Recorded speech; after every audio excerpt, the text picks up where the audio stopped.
कहानी की शुरुआत में हम कूपर नाम के एक आदमी को देखते हैं जो अपनी बेटी राइली के साथ एक बहुत ही बड़े कॉन्सर्ट में जा रहा था, जहां एक मशहूर सिंगर लेडी रेवन ने आना था और कूपर की बेटी राइली उस सिंगर की बहुत बड़ी फैन है। राइली ने स्कूल में अच्छे मार्क्स लाए थे, इसलिए उसके पिता कूपर ने राइली की खुशी के लिए इस कॉन्सर्ट के टिकट्स बुक किए थे। इस कॉन्सर्ट में पॉप स्टार रेवन के 20,000 से भी ज्यादा फैंस आए हुए थे। यहाँ आकर राइली बहुत ज्यादा खुश होती है, लेकिन कूपर यहाँ कुछ गड़बड़ महसूस करता है। कूपर नोटिस करता है कि इस बिल्डिंग में कुछ ज्यादा ही पुलिस और सिक्योरिटी लगी हुई है, जैसे उन्हें खबर दी गई हो कि इस कॉन्सर्ट में कुछ बड़ा होने वाला है। कुछ देर बाद कूपर देखता है कि पुलिस वाले एक आदमी को उठाकर पूछताछ के लिए ले जा रहे हैं। ये देखकर कूपर और परेशान हो जाता है कि आखिर यहाँ क्या चल रहा है। थोड़ी देर में कॉन्सर्ट शुरू हो जाता है और लेडी रेवन स्टेज पर आकर गाना गाने लगती है। तब राइली के साथ बाकी फैंस खुशी के मारे चिल्लाने लगते हैं, लेकिन कूपर खुश नहीं था। उसके मन में अभी भी सिक्योरिटी को लेकर कुछ डाउट्स चल रहे थे, इसलिए वो अपनी बेटी से बाथरूम जाने का बहाना बनाकर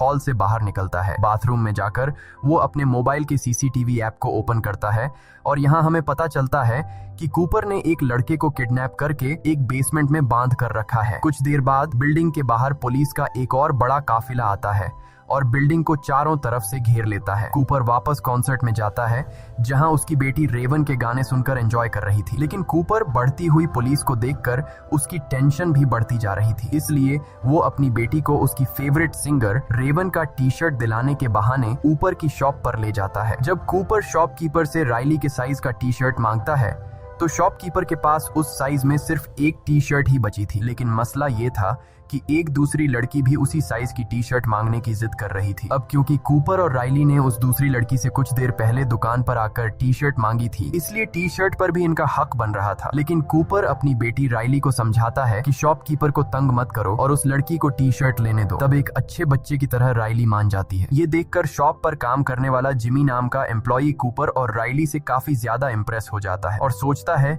कि कूपर कितना भला इंसान है। वो कूपर से कहता है कि 20 मिनट बाद आकर मुझसे टी शर्ट ले जाना, क्योंकि टी शर्ट का नया स्टॉक आ चुका है। लेकिन उस स्टॉक को यहाँ तक लाने में बाकी एम्प्लॉइज को 15 से 20 मिनट लगेंगे। वो कहता है कि जब तुम आओगे तो मैं पहले से ही तुम्हारी बेटी के लिए उस साइज की टी शर्ट अलग करके रख दूंगा। अब कूपर समझ चुका था कि जिमी ने उस पर पूरा भरोसा कर लिया है, इसलिए वह जिमी का फायदा उठाता है और उससे पूछता है कि ये इतनी ज्यादा सिक्योरिटी, पुलिस, FBI यहाँ क्यों है, जिस पर जिमी बताता है कि वैसे तो ये एक सीक्रेट है, पर फिर भी मैं तुम्हें बता देता हूँ। वह बताता है कि असल में ये पूरा कॉन्सर्ट एक ट्रैप है जो पुलिस ने एक आदमी को पकड़ने के लिए बिछाया है। तुमने फेमस सीरियल किलर बुच्चर के बारे में सुना है, जो लोगों को किडनैप करके उन्हें मार देता है। पुलिस को पता चला है कि वह किलर आज यहाँ आने वाला है और ये पूरा कॉन्सर्ट सिर्फ उस किलर को पकड़ने के लिए एक चाल है, और मुझे लगता है कि आज वह पकड़ा जाएगा क्योंकि पुलिस उसके यहाँ से निकलने के हर एक दरवाजे पर इंतजार कर रही है। ये सुनकर कूपर के माथे से पसीना छूटने लगता है, क्योंकि वह सीरियल किलर बुचर कोई और नहीं बल्कि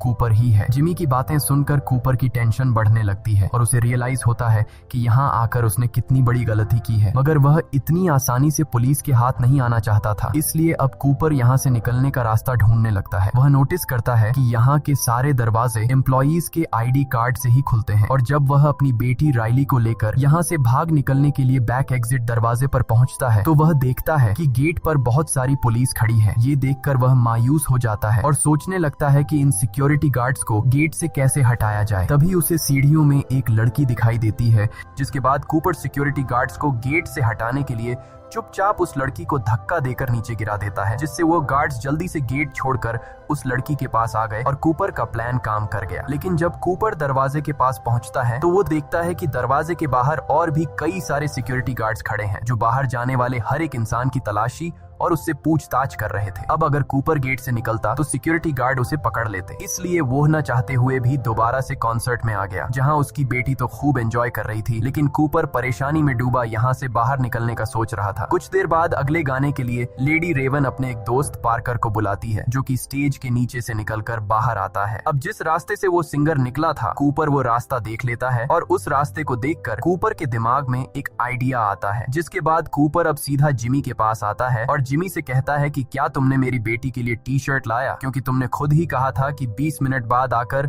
मुझसे अपनी बेटी के लिए टी शर्ट ले जाना। जिमी कहता है, अरे सर, मैं अभी ही तुम्हारी बेटी के लिए ऊपर स्टोर में से टी शर्ट लेने जा रहा था, अच्छा हुआ तुम आ गए। कूपर पूछता है कि क्या मैं भी तुम्हारे साथ ऊपर स्टोर रूम चल सकता हूँ। जिमी मान जाता है, जिसके बाद ये दोनों ऊपर स्टोर रूम की तरफ चलने लगते हैं। स्टोर रूम पहुंचने के बाद जिमी अब कूपर से पूछता है कि वो क्या काम करता है। कूपर बताता है कि वो एक फायर फाइटर है जो लोगों की जान बचाता है। ये सुनकर जिमी कूपर से और भी ज्यादा इम्प्रेस हो जाता है। जब जिमी टी शर्ट का बॉक्स उतार रहा था तब कूपर चुपके से उसका आईडी कार्ड चुरा लेता है, जिससे वो बिल्डिंग के किसी भी दरवाजे को खोल सकता था। अब कूपर जिमी से और जानकारी निकालने की कोशिश करता है, इसलिए वो जिमी से पूछता है कि क्या तुम्हें लगता है कि आज वह खतरनाक सीरियल किलर बुचर पकड़ा जाएगा। जिस पर जिमी बताता है कि वह किलर आज जरूर पकड़ा जाएगा, क्योंकि उसके लिए एकदम परफेक्ट ट्रैप बिछाया गया है। वह बताता है कि सभी एम्प्लॉइज को इस ट्रैप के बारे में पता है और उन सबको पुलिस ने अलग अलग सीक्रेट कोड भी दिया हुआ है। अब यहाँ पहले तो कूपर डर जाता है कि कहीं जिमी को उस पर शक न हो, लेकिन फिर वह मजाक मजाक में तरीके से जिमी से पूछ लेता है कि तुम्हारा सीक्रेट कोड क्या है, और जिमी बेवकूफ अपना सीक्रेट कोड कूपर को बता देता है कि मेरा सीक्रेट कोड हैमिल्टन है। इसके बाद जिमी एक टी शर्ट निकालकर बिना पैसों के कूपर को दे देता है। अब जैसे ही जिमी वहां से जाता है तब कूपर अपने काम पर लग जाता है और नीचे बेसमेंट में जाकर जिमी का आईडी कार्ड यूज करके दरवाजा खोलकर एक रूम के अंदर आ जाता है, जहां पुलिस की एक सीक्रेट मीटिंग चल रही होती है। कूपर ऐसे दिखाता है कि वह एक एम्प्लॉई है और यहाँ कॉफी लेने आया है और किसी भी पुलिस वाले को उस पर शक नहीं होता। अब कूपर कॉफी के बहाने खड़ा होकर उनकी बातें सुनने लगता है। वह लोग प्लानिंग के मुताबिक बुचर को पकड़ने की बातें कर रहे थे। कूपर भी ज्यादा देर तक खड़ा नहीं रहता कि कहीं उन्हें उस पर शक न हो जाए, इसलिए वह कॉफी लेकर यहाँ से निकलने लगता है और बहुत ही चालाकी से एक पुलिस रेडियो भी चुरा लेता है ताकि उसे सोल्जर्स की हर एक बात के बारे में पता चलता रहे। इसके बाद कूपर वापस कॉन्सर्ट में आ जाता है और पुलिस रेडियो पर बातें सुनते हुए उसे पता चलता है कि इस पूरे प्लान की लीडर एक बूढ़ी औरत डॉक्टर ग्रैंड है। रेडियो पर वह कुछ और बातें सुनता है जो उसके लिए एक अच्छी खबर थी। असल में किलर कैसा दिखता है ये कोई नहीं जानता, पुलिस को बस इतना पता है कि वह एक आदमी है। कूपर अब अकेले यहाँ से निकलने का सोचता है, क्योंकि वह नहीं चाहता था कि अपनी बेटी को भी साथ निकालने के चक्कर में कहीं वह पकड़ा न जाए। इसलिए वह अपनी बेटी से कहता है कि मैं फिर से बाहर जा रहा हूँ क्योंकि मैं अपना क्रेडिट कार्ड भूल गया हूँ, और हाँ, अगर तुम गलती से भी कहीं खो गई तो पार्किंग एरिया में आ जाना। जिसके बाद वह निकल पड़ता है और सीढ़ियों पर चढ़ने के बाद रास्ते में उसे एक फायर अलार्म दिखाई देता है और अब वह सोचता है कि क्यों ना मैं ये फायर अलार्म बजा दूं, जिससे यहाँ लोगों में हलचल मच जाएगी, और इसी मौके का फायदा उठाते हुए वह भीड़ में छिपकर यहाँ से निकल जाएगा। लेकिन जैसे ही वह फायर अलार्म को बजाने ही वाला था तभी रेडियो में उसे डॉक्टर ग्रैंड की आवाज आती है, जो बोल रही थी कि किलर यहाँ से भागने की कोशिश कर रहा होगा। वो जरूर लोगों को पैनिक करने की कोशिश करेगा, जैसे यहाँ झूठा फोन करके ये बोलना कि यहाँ बॉम्ब है या फिर फायर अलार्म बजा देना। अगर ऐसा कुछ होता है तो सिर्फ औरतों और बच्चों को ही यहाँ से बाहर निकाला जाएगा और मर्दों को पूछताछ के लिए रोका जाएगा। ये सुनकर कूपर परेशान हो जाता है, क्योंकि एक बार फिर से उसका प्लान फ्लॉप हो जाता है। अब कूपर छत से भागने की सोचता है, पर वहां के गेट पर भी पुलिस खड़ी थी। तभी उसकी नजर किचन पर जाती है, जिसे देखकर उसके दिमाग में एक आइडिया आता है। वो चूल्हे का टेम्परेचर फुल पर सेट करके उसमें कांच की बोतल फेंक देता है और कुछ ही देर में बोतल के फटने से वहां धमाका होता है और एक लड़की के पूरे बॉडी पर उबलता हुआ तेल गिर जाता है, जिससे वो बेचारी जोर से चिल्लाने लगती है। चीखने की आवाज सुनकर पुलिस उस लड़की की हेल्प करने आ जाते हैं और कूपर किचन से एप्रन उठाकर छत पर चला जाता है और भागने का रास्ता ढूंढने लगता है। लेकिन यहाँ भी दो पुलिस वाले आ जाते हैं जिनकी पहले से यहाँ पर ड्यूटी लगाई गई थी। वो कूपर से पूछते हैं कि वो यहाँ क्या कर रहा है, जिस पर कूपर बताता है कि वो बस ताजी हवा लेने आया था। किचन में आग लगने की वजह से उसकी दोस्त जल गई है। मुझसे मेरी दोस्त की हालत देखी नहीं जा रही थी, इसलिए मैं छत पर आ गया। अब यहाँ पुलिस को कूपर पर शक होने लगा, इसलिए पुलिस कूपर से उसका सीक्रेट कोड पूछ लेती है और कूपर हैमिल्टन बता देता है, जो कि उसे जिमी से पता चला था। इसके बाद वो कूपर से आईडी भी मांगते हैं, जो कि पुलिस ने सभी एम्प्लॉइज को दी थी। कूपर ने जो एप्रन पहना हुआ था, अब वो उस एप्रन को चेक करता है, जो कि ये एप्रन किसी दूसरे एम्प्लॉई का था, जिसमें उसे एक एम्प्लॉई का वॉलेट मिल जाता है और उस वॉलेट में उस एम्प्लॉई का कार्ड भी था, जिसे कूपर पुलिस को दिखा देता है। कार्ड को देखकर पुलिस को यकीन हो जाता है कि कूपर यहाँ का एम्प्लॉई है और पुलिस वाले उसे जाने देते हैं। लेकिन कूपर का छत से भागने का प्लान नाकाम हो गया। अब राइली अपने पिता कूपर को ढूंढते हुए बाहर आ गई थी, क्योंकि वो बाकी कॉन्सर्ट उसी के साथ ही देखना चाहती थी। कूपर बेटी की बात मानते हुए वापस कॉन्सर्ट में आ जाता है और अब कूपर हार मान चुका था, क्योंकि उसने कई बार बाहर निकलने की कोशिश की मगर वो कामयाब नहीं हो सका और वो समझ जाता है कि आज तो उसका गेम खत्म कर दिया जाएगा। लेकिन तभी कूपर को राइली से पता चलता है कि लेडी रेवन अपने कॉन्सर्ट में किसी रैंडम फैन को चुनती है जिसे उसके साथ स्टेज पर जाकर डांस करने का मौका मिलता है और फिर उन्हें बैक स्टेज भी घूमने दिया जाता है। ये सुनकर कूपर खुश हो जाता है क्योंकि सिर्फ वही एक रास्ता है जहां पर पुलिस नहीं होती और ये दोनों आसानी से वहां से निकल सकते हैं। लेकिन कूपर को समझ नहीं आती कि वो ऐसा क्या करे कि इतने फैंस में लेडी रेवन राइली को ही चुने। अब कूपर अपना दिमाग लगाकर सिंगर रेवन के मैनेजर के पास जाता है और लेडी रेवन की बहुत तारीफ करने लगता है। वो रेवन के मैनेजर को बताता है कि उसकी बेटी राइली रेवन की बहुत बड़ी फैन है। वो झूठ बोलता है कि मेरी बेटी राइली कैंसर की शिकार है, लेकिन इस कॉन्सर्ट में आकर वो काफी खुश है। ये सुनकर रेवन के मैनेजर को राइली पर तरस आ जाता है और वो लोग राइली को ही आज की ड्रीम गर्ल बना देते हैं, जिससे रेवन के साथ स्टेज पर डांस करने का मौका मिलेगा। ये बात जानकर राइली बहुत ज्यादा खुश होती है और अब कूपर और राइली दोनों को स्टेज पर बुलाया जाता है, जिसके बाद लेडी रेवन राइली को स्टेज पर बुलाती है और राइली उसके साथ डांस करने लगती है। तभी अचानक स्टेज पर एक लड़की ज्यादा पीने की वजह से उसकी तबीयत बिगड़ने लगती है। कूपर जल्दी से उसे उठाकर मेडिकल रूम में ले जाता है। इस काम से कूपर वहाँ पर मौजूद सभी स्टाफ की नजरों में अपनी एक अच्छी इमेज बना लेता है। अब कूपर ग्रुप मैनेजर से रिक्वेस्ट करता है कि क्या वो पीछे के रास्ते से बाहर निकल सकते हैं, क्योंकि मेरी बेटी बीमार है और मुझे डर है कि भीड़ में से निकलते हुए कहीं मेरी बेटी को कुछ हो ना जाए। मैनेजर उसकी बात मान लेती है। ये सुनकर कूपर की खुशी का ठिकाना नहीं रहता और वो समझ जाता है कि अब वो यहाँ से आसानी से निकल जाएगा। इसके बाद मैनेजर उन्हें बैक स्टेज लेकर जाती है और उन्हें बाहर का रास्ता दिखाती है, लेकिन वहाँ पर भी पुलिस मौजूद थी। ये देखकर कूपर बहुत ज्यादा मायूस हो जाता है और वो सोचने लगता है कि अब वो यहाँ से बिना चेकिंग के कैसे निकलेगा। तभी पॉप स्टार रेवन उनके पास आती है। वो राइली को गुड बाय कहने आई थी। मैनेजर ने रेवन को राइली के कैंसर के बारे में बता दिया था, जो कि असल में कूपर का बनाया हुआ झूठ था। रेवन एक अच्छे दिल की मालिक थी। उसे राइली पर इतने छोटे उम्र में कैंसर लगने की वजह से बहुत बुरा लगा। इससे पहले कि रेवन राइली से कैंसर के बारे में पूछ पाती, तभी कूपर रेवन से कहता है कि वो उससे 2 मिनट अकेले में बात करना चाहता है और रेवन मान जाती है। रेवन कूपर को अपने मेकअप रूम में ले जाती है और यहाँ कूपर बताता है कि जिस सीरियल किलर बुचर को पुलिस ढूंढ रही है वो असल में कोई और नहीं बल्कि मैं हूँ। साथ ही साथ कूपर रेवन को अपना मोबाइल दिखाता है कि उसने एक लड़के को किडनैप भी कर रखा है और वो लड़का चीख चीख कर मदद के लिए पुकार रहा था। कूपर कहता है कि इस मोबाइल के एक बटन दबाते ही उस रूम में जहरीली गैस फैल जाएगी और वो लड़का मारा जाएगा। रेवन कूपर से कहती है कि तुम क्या चाहते हो, जिस पर कूपर रेवन से कहता है कि तुम मुझे और मेरी बेटी को अपनी कार में बैठाकर यहाँ से बाहर निकालोगी, नहीं तो मैं उस लड़के को मार दूंगा। ये सुनकर रेवन डर जाती है और वो कूपर की बात मान लेती है और उसे और उसकी बेटी राइली को अपनी लिमुजीन कार में बैठाकर यहाँ से ले जाने लगती है। इधर पुलिस कॉन्सर्ट में आने वाले हर आदमी की चेकिंग कर रही थी और कूपर उनकी नजरों के सामने से फरार हो गया। राइली को कुछ समझ नहीं आ रहा था। वो लेडी रेवन के साथ एक सीट पर बैठकर बहुत खुश थी और तब रेवन भी समझ जाती है कि कूपर की फैमिली कूपर की सच्चाई नहीं जानती। अब क्योंकि रेवन भी कूपर को किसी तरह से पकड़वाना चाहती थी, इसलिए वो राइली के साथ उसके घर जाने का कहती है। ये सुनकर राइली बहुत ज्यादा खुश हो जाती है और वो जल्दी से अपनी मॉम रेचल को कॉल करके बताती है कि हमारे घर मशहूर पॉप स्टार रेवन आने वाली है। कूपर भी रेवन की चालाकी को अच्छे से समझ रहा था,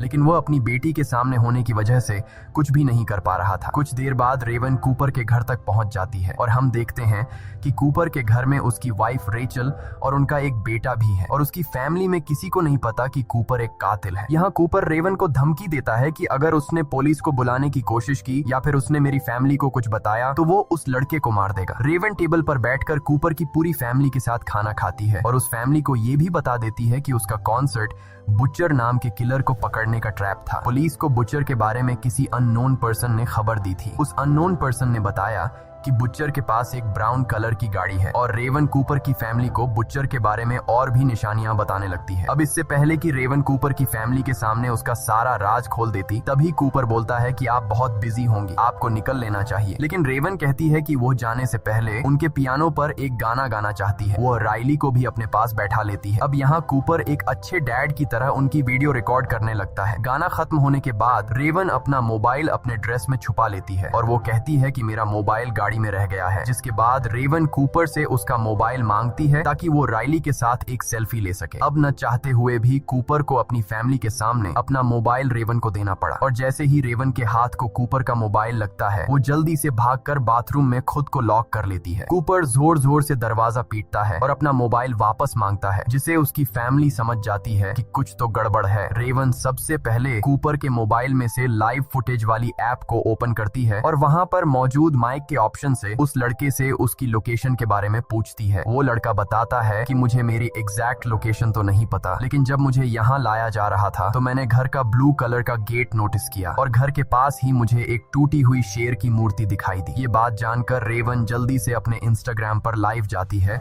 और अपने फैंस को बोलती है कि एक टूटी शेर की मूर्ति के पास एक घर है जिसका दरवाजा ब्लू कलर का है। अगर किसी ने ऐसी जगह देखी है तो उसका दरवाजा तोड़कर उसमें घुस जाओ और उसके बेसमेंट में एक लड़का फंसा है, उसे बाहर निकाल लो। लकीली रेवन के कुछ फैंस को उस जगह के बारे में पता होता है और रेवन के वो फैंस उस लड़के को बचाने के लिए निकल पड़ते हैं। इसके बाद रेवन अपने ड्राइवर को मैसेज करती है कि जल्दी पुलिस को यहाँ बुलाओ। तभी दूसरी चाबी से कूपर लॉक खोलकर अंदर आता है। कूपर ने अपनी पूरी फैमिली को ऊपर के बेडरूम में बंद कर दिया था। वो रेवन से अपना मोबाइल लेता है और देखता है कि जिस लड़के को मैंने बांध कर रखा था उसे कुछ लड़के छुड़ा कर ले गए। ये देखकर कूपर को बहुत गुस्सा आता है। वो रेवन को अपनी कार में बिठाकर यहाँ से भागने लगता है, लेकिन तभी वो देखता है कि सामने उसकी फैमिली खड़ी है। वो लोग खिड़की से बाहर निकले और उनके घर के पास जो पेड़ है उससे उतरकर नीचे आ गए। कूपर को यकीन नहीं होता कि वो इतना स्मार्ट होने के बाद भी ऐसी मिस्टेक कैसे कर बैठा। अब क्योंकि कूपर सच में अपनी फैमिली से बहुत ज्यादा प्यार करता था, इसलिए वो अपनी फैमिली के सामने इस तरह से भागना नहीं चाहता था। तब मौके का फायदा उठाते हुए रेवन कार से बाहर निकलकर उसकी फैमिली के पास चली जाती है और कूपर गैराज का दरवाजा बंद करके खुद को घर में लॉक कर देता है। कुछ देर बाद पुलिस भी यहाँ पहुंच जाती है और वो उस घर को चारों तरफ से घेर लेते हैं। तब हम रेवन को देखते हैं जो अपनी कार में जाकर बैठकर घर जाने लगती है, लेकिन तभी एक पुलिस वाला रेवन की कार को रोकता है और रेवन के ड्राइवर से कहता है कि तुम बाहर निकलो, रेवन को उसके घर में छोड़ूंगा। और वो रेवन को लेकर यहाँ से चला जाता है। पुलिस जब घर में घुसती है तो उन्हें कूपर कहीं भी नहीं मिलता। असल में इस घर के किचन में एक टनल है जो उसके पड़ोसी के यार्ड में खुलती है। वो वहां से निकलकर भाग गया और अब हमें पता चलता है कि जो पुलिस वाला रेवन को उसके घर तक छोड़ने के लिए कह रहा था वो असल में कोई और नहीं बल्कि कूपर है। वो पुलिस के कपड़े पहनकर टनल से बाहर आया और किसी ने उसे नहीं पहचाना। इसके बाद कूपर रेवन को हथकड़ी पहना देता है और कहता है कि शहर के अंदर उसके ढेर सारे ठिकाने हैं और वो रेवन को एक ऐसी जगह ले जा रहा है जहां उन्हें कोई नहीं ढूंढ पाएगा। लेकिन तभी इनकी गाड़ी के सामने ढेर सारे यंग लड़के आ जाते हैं जो असल में रेवन के फैंस थे और वो सभी रेवन की कार को पहचानते थे, इसलिए उन्होंने रेवन की लिमोजीन को रोका। रेवन अब किसी तरह अपनी खिड़की नीचे कर देती है जिससे लोगों को कंफर्म हो जाता है कि ये रेवन ही है। यहाँ रेवन उनसे मदद मांगने लगती है, लेकिन कूपर जल्दी से कार का विंडो वापस ऊपर कर देता है। मगर रेवन के फैंस उसकी कार को चारों तरफ से घेर लेते हैं जिसकी वजह से कूपर आगे नहीं बढ़ पाता। यहाँ रेवन हथकड़ी से अपना हाथ छोड़ाकर कार से बाहर निकल आती है और इतने में ही वहाँ पुलिस भी पहुंच जाती है। जब पुलिस रेवन को पकड़ने के लिए कार के अंदर देखती है तो वो देखते हैं कि रेवन भाग चुका है। असल में वो भीड़ का फायदा उठाकर लोगों में घुल मिलकर वहां से फरार हो गया। यहाँ हम उस लड़के को देखते हैं जिसे कूपर ने किडनैप करके रखा था। वो लड़का रेवन का शुक्रिया अदा करता है और रेवन को गले लगा लेता है। अब उधर रेचल वापस अपने घर आ गई थी और वो अपनी बेटी राइली और बेटे को डॉक्टर ग्रैंट के घर छोड़ देती है। रेचल जब किचन की तरफ जाती है तो देखती है कि कूपर तो पहले से ही घर में उसका इंतजार कर रहा था। वो सोच रहा था कि पुलिस को आखिर पता कैसे चला कि किलर कॉन्सर्ट देखने जाने वाला है और कूपर को पता चल जाता है कि वो कोई और नहीं बल्कि उसकी वाइफ रेचल है। और ये बात खुद रेचल भी एक्सेप्ट कर लेती है। वो बताती है कि पहले उसे शक था कि कूपर का किसी से अफेयर चल रहा है क्योंकि उसके कपड़ों से हमेशा हॉस्पिटल जैसी खुशबू आती थी। असल में वो अपने कपड़ों से खून साफ करने के लिए कोई मेडिकल लिक्विड यूज करता था। फिर एक दिन रेचल ने कूपर का पीछा किया तो कूपर उन लोगों के साथ नजर आया जो बाद में मारे गए। अब ये देखकर रेचल को शक हुआ कि कहीं उसका हस्बैंड फेमस किलर बुचर तो नहीं है। इसके बाद रेचल ने कूपर के वॉलेट से कॉन्सर्ट के टिकट वाली रिसीप्ट निकाली और पुलिस को इसके बारे में बताया और फिर पुलिस ने कूपर को पकड़ने के लिए ट्रैप बिछाया। ये सब सुनने के बाद कूपर को बहुत गुस्सा आता है और अब वह डिसाइड करता है कि पहले वह रेचल को मार देगा और फिर खुद को। कूपर जैसे ही चाकू लेकर रेचल को मारने के लिए आगे बढ़ता है तब रेचल कूपर का ध्यान भटकाने के लिए उससे एक आखिरी बार अपने साथ पाई खाने की विश करती है और वो कहती है कि ये पाई मैंने स्पेशली तुम्हारे और तुम्हारी बेटी राइली के लिए बनाई थी। अब कूपर था तो एक किलर, मगर वो अपनी बेटी से बहुत ज्यादा प्यार करता था, इसीलिए वो पाई खाने के लिए मान जाता है। दोनों अब पाई खाने बैठ जाते हैं। इस दौरान रेचल खाना नहीं खाती, लेकिन कूपर खूब मजे से खा रहा होता है और खाते हुए कूपर बोलता है कि उसे रेचल पर बहुत गुस्सा आ रहा है क्योंकि अब उसकी वजह से वो कभी अपने बच्चों को बड़ा होते नहीं देख पाएगा। पाई खत्म करते हुए कूपर को रियलाइज होता है कि इसमें किसी तरह की नशे वाली चीज मिलाई गई है। असल में रेचल को कूपर का बैग मिल गया था जिसमें वो सारा सामान था जिनका यूज करके वह लोगों को किडनैप किया करता था। पाई खत्म करने के बाद कूपर को चक्कर आने लगते हैं। वो रेचल को फिर भी मारने की कोशिश करता है, लेकिन तभी पुलिस यहाँ आकर उसे ढेर सारे टेजर मारती है और आखिरकार कूपर को अरेस्ट कर लिया जाता है। जाते हुए कूपर की नजर राइली की साइकिल पर पड़ती है जो गिरी हुई थी। कूपर उसे उठाकर सीधा कर देता है। अब उसके बच्चे भी यहाँ आ जाते हैं और राइली एक आखिरी बार रोते हुए अपने पिता को गले लगाती है। इसके बाद कूपर को पुलिस वैन में बिठा दिया जाता है और रास्ते में हमें पता चलता है कि कूपर ने साइकिल के टायर से एक तार निकालकर अपने पास रख लिया था, जिसको यूज करके वह अपनी हथकड़ी खोल लेता है और तेजी से हंसने लगता है, मतलब कि वो एक बार फिर से फरार होने वाला है। अब इस मूवी के एंड में हम जिमी नाम के उस एम्प्लॉय को देखते हैं जिससे न्यूज से पता चलता है कि बुचर पकड़ा गया है और उसे ये भी पता चलता है कि उसने जिस इंसान की मदद की थी वो ही असल में बुचर था। इसी के साथ ये कहानी खत्म हो जाती है। अगर आपको ये वीडियो अच्छी लगी हो तो हमारे चैनल को सब्सक्राइब और वीडियो को लाइक जरूर कीजिएगा।